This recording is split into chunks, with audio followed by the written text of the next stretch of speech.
पिरी खेत चैजो मुझ जनाजो पढ़ाए। मुर्शिद खेत चैजो मुझ जनाजो पढ़ाए। अची पाण चादर अची पाण चादर हथन सा ओ हथन सा ढकाए। हथन सा ढकाए सजण खेत चैजो मुझ जनाजो पढ़ाए। मुर्शिद खेत चैजो मुझ जनाजो पढ़ाए। अची पाण चादर कफन जी ढकाए। कफन जी ढकाए यार खेत चैजो मुझ जनाजो पढ़ाए। खणो कल कचै थी ओ जनाजो तयारा। खणो कल कचै थी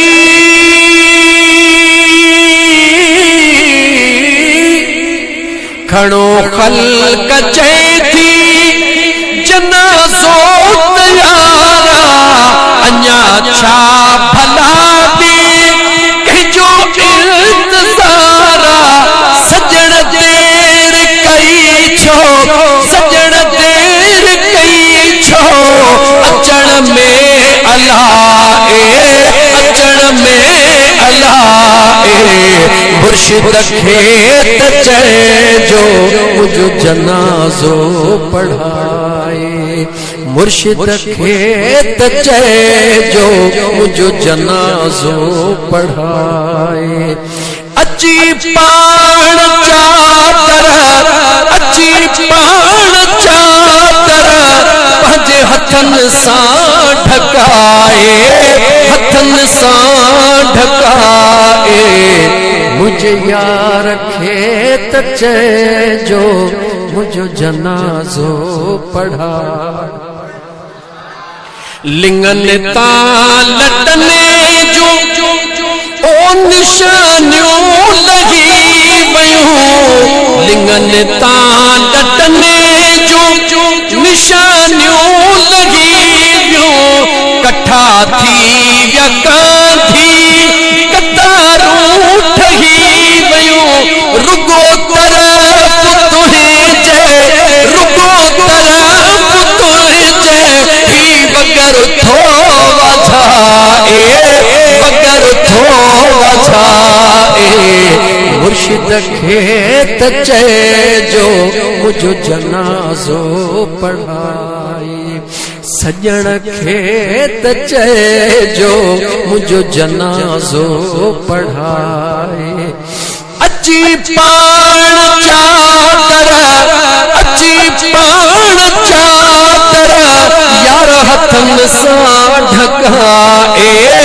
हथन सां ढकाए दिल पर खेत चैजो मुझ जनाजो पढ़ाए। ॾिसी हाल हर हिकु और राह कीरा।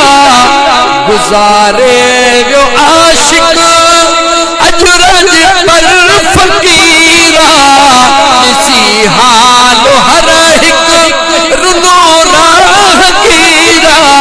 गुज़ारे वियो हाजी ही मखणो फ़क़ीरा।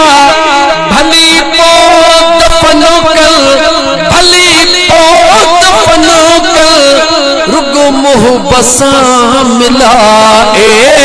मुहब्बत सां मिलाए भली पोइ दफ़नो कल रुगो यार सां मिलाए। पंहिंजे मुर्शिद सां मिलाए।